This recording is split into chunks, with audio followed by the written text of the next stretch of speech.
What's going on, YouTube? We're back at it for another video, and today we're talking about the laser cannon. One of the better options when it comes to facing off with that of the Automatons, and a laser that is so devastating you'll be clearing through just about 90% of every enemy type that you'll be dealing with when it comes to facing off with the Automatons. And with this most recent major order pushing us deeper and deeper into the Automaton territory and pushing back those planets, liberating them one by one, and then finding out what that intel is to push us forward when it comes to the overall liberation campaign that we have for Managed Democracy, we've got plenty of information that you'll need when it comes to facing off with those Automatons. I know a lot of those people out there are still stuck on the bugs and they think the bots are a little bit too hard. But I'll tell you right now, there's more than a few moments where the bots can be a whole lot easier than facing off with the bugs, especially when it comes to utilizing stealth and understanding the mechanics of how some of these bots work. And we'll be detailing that out over the next couple of days, so be sure to hit that subscribe button. We've got plenty more of this content coming in the future. But right now, we've got to start talking about how that laser cannon can help you when it comes to facing off with the Automatons. Starting off at the bottom of the totem pole, we've got that of the humanoid bots, those little weakling T-800s that we've seen at the start of every Terminator movie that get absolutely shredded, and yet again we've got another weapon that's getting the job done. The easiest way to take these enemies out is just to simply put aim at their head and sustain that fire for a fraction of a second, and you'll be vaporizing that CPU and ending that process on trying to halt Managed Democracy. Now moving on to its upgraded variant, the Strider, or the Star Wars Walker if you will, this is going to be probably one of the more irritating enemy types to deal with that of the laser cannon, considering it will take a bit more of sustained fire from the laser cannon itself. And you will need to aim directly at its waistband, the very bottom of its body. Now you can also aim at its legs, but with the way these things move and how thin they are, those little chicken legs are a little bit harder to hit with that of the laser cannon. So you'll want to hit directly at the very base of its actual body in order to actually deal damage to this thing and take it out the quickest way possible. But moving on from the Striders, we have that of the Devastators, one of the more frustrating enemy types within the entire game, and exclusively the Rocket Devastators being the most frustrating in the entire game. But thankfully enough, with the laser cannon, we can actually make very quick work out of these, almost as quick as being able to take down those weakling T-800s, as all we'll need to do is use the pinpoint accuracy of that laser beam to hit that little head of a weak spot that they have hiding in the center of their chest, trying to pretend like they're that of a turtle, but they're nowhere near as cool as that turtle. One of Super Earth's finest animal life. But with something like the laser cannon that has such easy to control recoil and pinpoint accuracy, on top of that having that infinite ammo, it is one of the easier weapons to sustain that fire and being able to micro correct that aim to be able to hit that little weak spot on the dead center. But things to keep in mind is that you will still want to do this from cover. You don't want to put yourself out in the open, as any laser that may hit you will completely throw you off target, and you will need a bit more time to sustain that fire on that weak spot in order to take them down as compared to the weakling T-800s. And another thing to keep in mind at the same point is that it will not melt through the shields of the heavy Devastator, the ones with the laser Gatling that they have on their arm,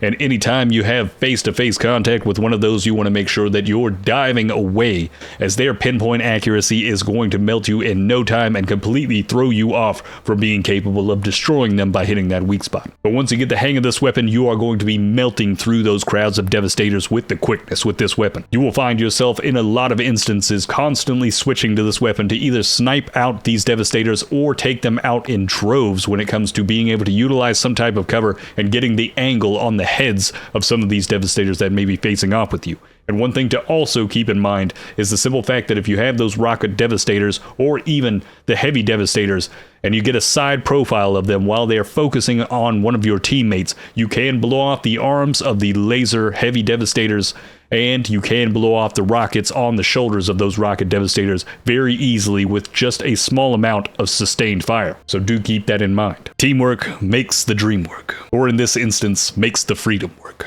Now moving on from the Devastators, we've got that of the Hulks, which actually, laser cannon is going to get this done quite easily. If you've got something like the stun grenade, this is going to be the easiest method for you to start melting some of these Hulks within a few seconds. All you'll need to do is throw down that stun grenade at its feet, stop it dead in its tracks, pull out that laser cannon, aim for the faceplate in the dead center of its chest with that little red Cylon eyeball that it's got, and just melt that thing with the laser cannon, and you'll be blowing these things up within no time. Now don't worry if you're out of stun grenades, or if you don't even have stun grenades at all because you haven't had that premium war bond. There's a multitude of other ways that you can utilize that of the laser cannon to take out some of those Hulks that you may not have known about. Now we'll first talk about disarmament. Now one of the most frustrating Hulks that comes in the number 2 slot for me is that of the flamethrower Hulk that somehow has the most ridiculous range to it, and within a fraction of a second of that flame touching you, you'll be instantly fried inside of that suit. God help me, I hope the mech that we get in the future that has a flamethrower is as powerful as that Hulk right there, because I need that kind of power. But beyond that point,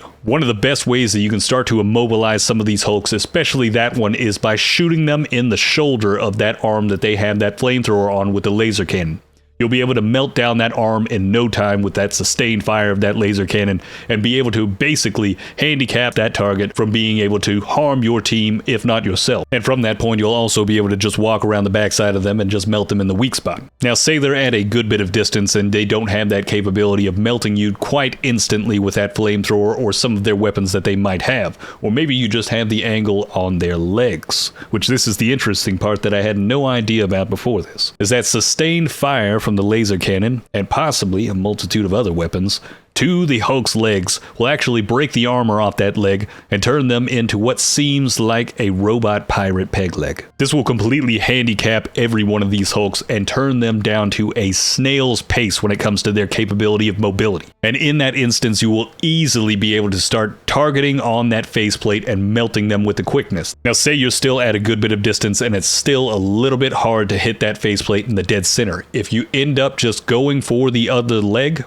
and blowing that leg up, you'll actually destroy that Hulk right there. I couldn't believe this. It was amazing when I found it out. I was having so much fun with it. I'm starting to blow off the legs of these Hulks all the time. And be sure to hit that subscribe button, as in the coming future, if not tomorrow, I will have another video coming up that will be showcasing how to destroy Hulks in pretty much every way possible within the game. But the number one thing when it comes down to being able to take out the legs is the sheer fact that this is going to be something that is going to give you the ample opportunity to save a lot of your teammates in some of those instances when you may be at a bit of a distance, but your buddy has the aggro of some Hulk that may be chasing him down, and all you're getting is a side profile. So instead, you'll just want to aim for that leg and hobble them to the point where your teammate can either get away, if not turn around and be able to finish off that Hulk in no time. I can't stress it enough, people. Teamwork makes the dream work. But moving on from the Hulks, we've got that of the tanks.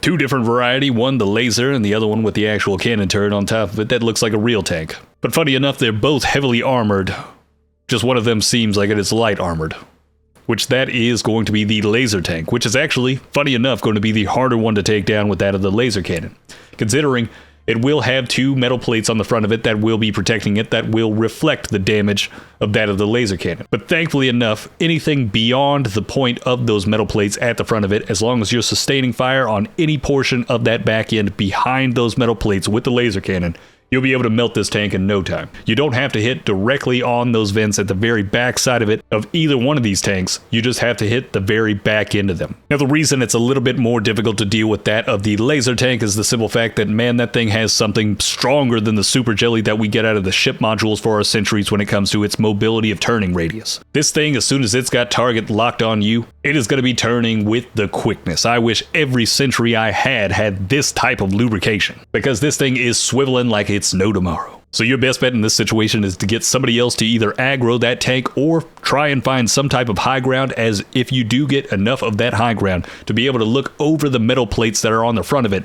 and shoot that back end of it, you'll actually be able to destroy it in those moments and make this thing very easy to deal with. Now, when it comes to the real tank, the one that has the actual cannon barrel on top of it, that one's going to be the easier one to take out, considering it's slow and stupid. A lot of times you'll be able to run up to that tank, get on top of it, jump over the top of its actual barrel or cannon turret top, run off the back end of it, and then be able to hit that weak spot very easily. Now, thankfully enough, even if you don't hit directly at the very back end of that little vent that's yellow on the back end, you can just hit the back corners. Either one of those corners will sustain damage, so if you do come at this from a different angle or trying to snipe this while it's actually facing towards some of your teammates, you can get it from that angle. You don't have to specifically hit that very back weak spot, but in general, it will always be a good rule of thumb to aim directly for that if you have that in your line of sight, and you'll be able to melt this super quickly. Now, coming up right after that, we've got that of the cannon turrets, which are going to be just as easy as dealing with those heavily armored tanks. All we'll have to do is just hit those weak spots or those back corners on that thing, and pretty much it's going to be something that you'll be able to snipe these things from across the map, just like they've done in certain instances where out of nowhere they've decided to pull aggro on you and start sniping you while you're in the middle of combat with some bot drop in front of you. There's nothing worse than that moment, but thankfully with the laser cannon, as soon as we have visual line of sight on some of these cannon turrets' weak spots, we'll be able to take them out right then and there and very quickly. But coming up after the cannon turret, we have that of the emplacements. Those of the anti-aircraft, the mortar, and the ones that are on top of some of those command bunkers for the destroy command bunkers mission, which can be extremely frustrating considering they can one-shot you, but thankfully with the laser cannon we can snipe all of these from a good distance, and anywhere that we land a shot with the laser cannon against any one of these turrets, it will deal damage and melt them extremely quickly. Now with some of them, it may look like they have those shields on the front similar to that of the laser tank, but thankfully enough, we'll still be able to deal damage against them. We'll be able to melt straight through it and eviscerate every one of these emplacements that we do see. Now the last thing that we can destroy with the laser cannon when it comes to facing off with the automatons is going to be the landed dropships. Now these dropships are going to be a part of the main objective for destroying the air bases mission. This is just going to be something that makes the mission a whole lot easier, giving you the capability of just being able to snipe these dropships from afar, or just being able to take them out in passing instead of having to get close and possibly throw in one of those stratagems for the Eagle airstrike or anything that you would use in order to actually blow up these dropships yourself. But you could also use a laser cannon as something that could clean up some of those dropships that you may have missed. Maybe the Eagle airstrike didn't get all of them in a row. Sometimes this can happen and it can be frustrating, but lucky enough, the laser cannon is going to come in very clutch in some of these instances and sometimes just make this mission overall 10 times faster. Now sadly enough, there's only two things that we cannot destroy with that of the laser cannon, and that is going to be the automaton fabricators and that of the dropships that are coming in to drop the enemies in. For whatever reason, they are completely heavily armored and they will not have the same capability of dealing damage to them as you would with the ones that are landed for the airfield mission. I don't know why they made this decision, but more than likely it's to keep us from being way too overpowered with that of the laser cannon. Considering if we had 4 of these on everybody's hand and we were able to take out every dropship that came in, it would be a bit of a field day as to making bot drops a completely trivial event. Maybe one day we can have that type of power though. But that's going to be it for the laser cannon right there, people. Hopefully you've enjoyed this and learned a few things from it. And let me know down in the comments below, have you used this before? What is your exact loadout that you like to run in with the laser cannon itself? I will be making a best in slot loadout build for the laser cannon itself and a couple of variants for it when it comes to facing off with the automatons, but we'll have that video coming in the future. But do let me know down in the comments below how you're liking this weapon, if you've used it before, and how many different stratagem combinations you may have used it with. What's the perfect pairing for you? As for me, it generally is always going to be with that energy shield. But on that note, if you've enjoyed this content, hit that subscribe button. We've got plenty more coming in the future, and if you'd like to see some of this content live, hit that link down in the description below. Follow me over at Twitch. We're streaming daily. And on that note, have a good one.